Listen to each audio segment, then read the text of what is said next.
wabarakatuh. Apa kabar teman-teman semuanya? Hari ini saya berada di stasiun Bogor.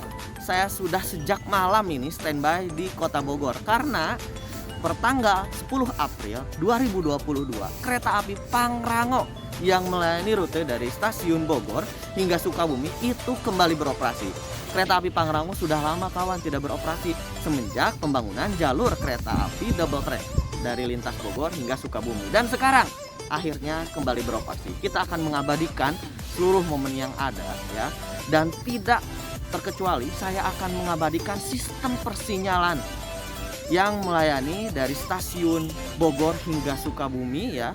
Nantinya bakal double track dan persinyalannya itu karya anak bangsa dari PT LEN dan LRS. Tonton terus videonya sampai selesai karena peresmiannya mungkin di stasiun Bogor Paledang. Saya akan menuju ke stasiun Bogor Paledang. Oke?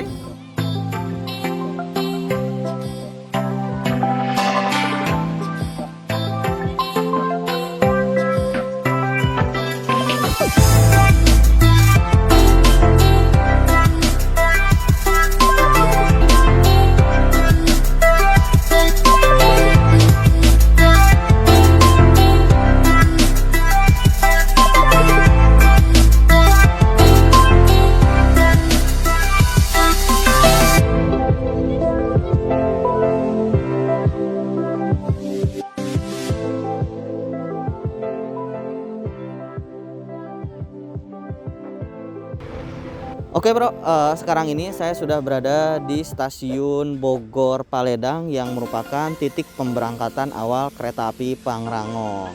Nah, di belakang saya ini adalah sinyal elektrik dari PT LEN dan LRS yang sudah nyala, berarti sudah di SO kan ya Pak? Betul. Nah, sebelum saya menunggu kereta, saya ngobrol-ngobrol dulu nih. Di samping kanan dan kiri saya ini ada Pak Tony Kuswanda. Nah, sebagai Pimpro ya Pak? Bro. Oke, dan sebelah kiri saya ada Pak Budi. Pak Budi. Sebagai apa tuh Pak? Saya engineering sinyal. Oke, siap. Nah, di sini saya akan ngobrol-ngobrol nih masalah persinyalan yang ada di belakang saya ini. Pak, ke Pak Tony dulu aja ya Pak. Siap. Jangan Nah. susah-susah pertanyaannya. siap. Gampang Pak. Ini kan persinyalan dari LEN dan LRS nih Pak. Oke.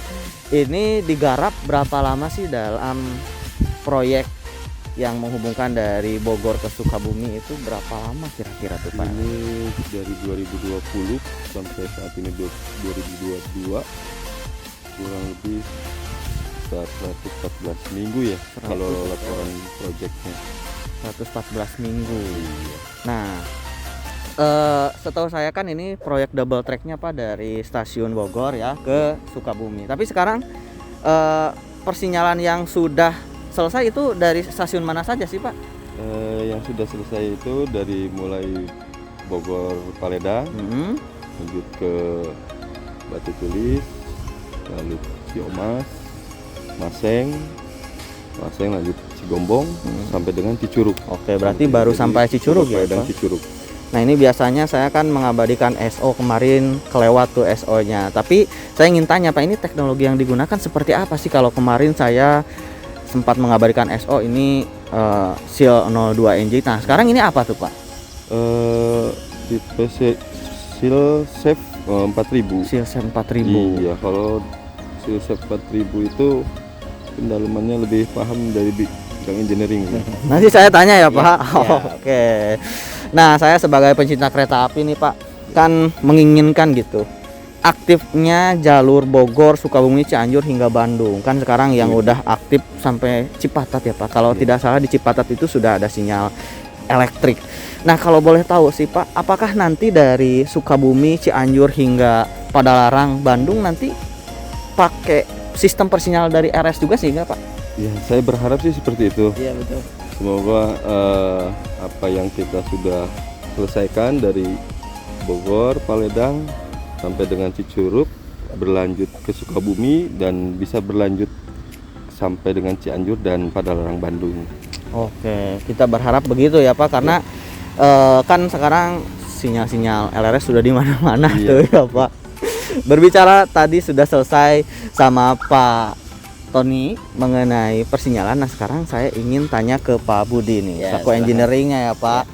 Gini nih Pak, kan pemerintah zaman sekarang ini sedang menggembor-gemborkan TKDN. Nah, mungkin bagi teman-teman saya subscriber belum tahu TKDN itu apa. TKDN itu adalah komponen dalam negeri, kawan. Nah, persinyalan yang ada belakang saya ini, Pak, itu TKDN-nya berapa persen tuh, Pak? Ya. Kira-kira. Untuk TKDN sinyal yang ada di belakang kita saat ini, kalau dibilang dari sisi presentasinya itu 59,96 masih real. Udah tinggi ya, Ya. Pak. Standarnya berapa tuh kalau dari aturannya, Pak? Dari Kementerian Perindustrian di tahun 2020 ya. Mhm. Di tahun 2020 itu kita pakai standar di 43, 40 persenan ya, untuk meningkatkan produksi dalam negeri. Kemudian kita tidak tergantung dengan barang-barang impor. Betul. Jadi komponen-komponennya ini lebih didominasi dari dalam negeri ya, Pak? Betul sekali. Siap, mantap. Nah, itu kenapa sih, Pak, si TKDN itu ditekankan banget gitu, Pak, oleh Ya. pemerintah? Jangankan di bidang railway, di bidang lain-lain juga setahu saya sama gitu, Pak. Ya, kita kebenaran di railway ini kita masuk proyek strategis nasional. Oh iya, Mas benar. Yusril. Nah, itu proyek dalam negeri untuk anak bangsa sendiri. Jadi Betul. interlocking atau sistem persinyalannya sudah dari buatan dalam negeri, otomatis produk-produknya juga harus di dalam negeri juga, Mas Yusril. Iya, betul. Nah, Iya. mengingat TKDN itu untuk meningkatkan, tadi saya udah sampaikan, untuk meningkatkan produktivitas di dalam negeri sendiri dan tidak ada ketergantungan barang impor. Jadi kita pengen persinyalan di Indonesia ini hasil karya anak bangsa sendiri, Mas Yusril. Betul sekali, Pak. Dan alhamdulillah kan perkereta apian di Indonesia persinyalannya ya sudah rata-rata dari LRS gitu ya, Pak. Siap. Pak, makasih banyak nih, Pak. Aduh, mohon maaf udah ganggu nih. Ya. Nah, sekarang ini saya mau nunggu kereta, kawan, dari arah Sukabumi. Jadi si Pangrango itu diberangkatkan pertamanya dari Sukabumi ke Bogor. Nanti kita akan abadikan keretanya masuk dan setelah itu saya akan ngobrol-ngobrol dengan Bu Mai di ruang VDU. Wah, itu pasti bakal lebih ramai lagi. Tonton terus videonya sampai selesai.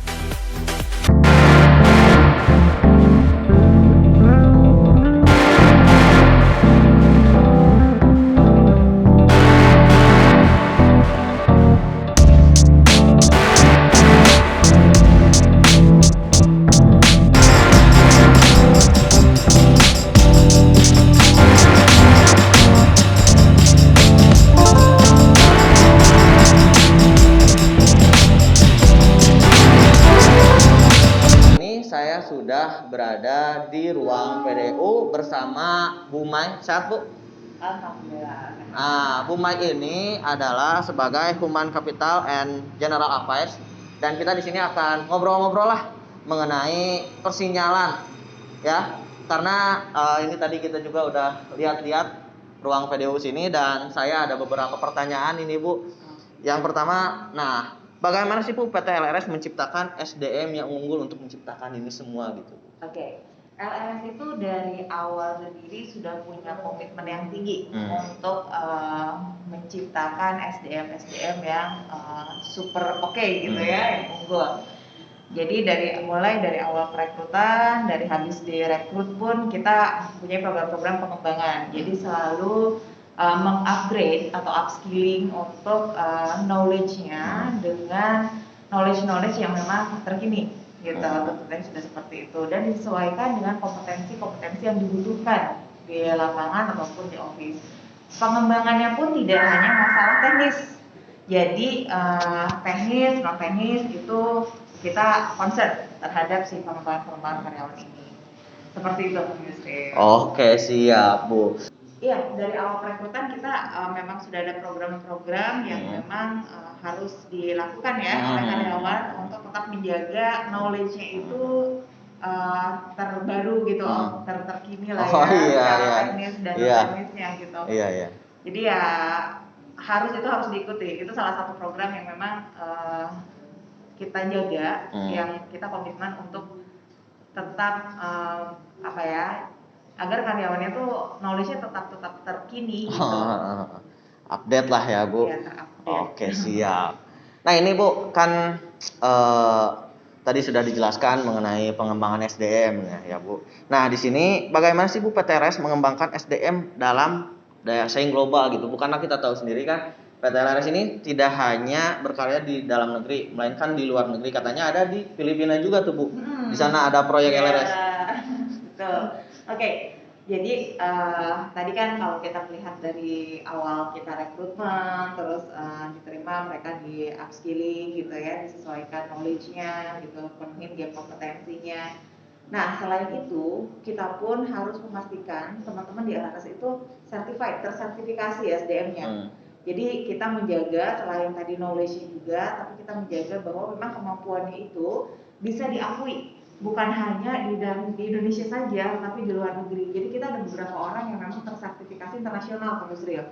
Ada IRSE, terus teman-teman juga ikutkan AIR juga, gitu. Jadi sertifikasinya bukan hanya sertifikasi dalam negeri, tapi di luar negeri juga, gitu. Iya, aduh pantesan berarti banyak ya Bu, selain di Filipina di mana aja tuh Bu, negara mana aja Bu? Bangladesh. Kita itu Singapura. Iya. Yang udah maju dari kita juga Bu. Iya, kita pernah di sana. Mantap. Siap, luar biasa. Ya udah Bu, terima kasih banyak nih Bu udah ngobrol-ngobrol. Dan saya mau lanjut hunting mengabadikan momen peresmian. Ya. Makasih banyak ya Bu. Oke Bro, kereta Pangrango saat ini sudah standby. Di belakang saya akan naik kereta api Pangrango dari stasiun Bogor Paledang hingga stasiun Cigombong. Dan alhamdulillah peresmian sudah selesai. Kita akan masuk ke dalam keretanya. Saya duduk di eksekutif, ini bagus banget ya, keren. Ayo Kang Andri, kita masuk ke dalam kereta api Pangrango.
Oke bro, alhamdulillah saya sudah sampai di stasiun Cigombong. Saya baru turun dari kereta api Pangrango. Sudah selesai ya dokumentasi saya, mulai dari peresmian, wawancara dari tim LRS, serta perjalanan menggunakan kereta api Pangrango. Dan saya tekankan pada teman-teman semuanya, sistem persinyalan yang digunakan saat ini dari tim LAN dan LRS itu TKD-nya sudah terverifikasi, sehingga komponen-komponennya itu didominasi buatan dalam negeri. Keren banget Dan sekarang saya akan keluar stasiun, saya akan pulang saja. Terima kasih yang sudah nonton video saya. Kurang lebihnya mohon maaf. Hatur nuhun. Wassalamualaikum warahmatullahi wabarakatuh.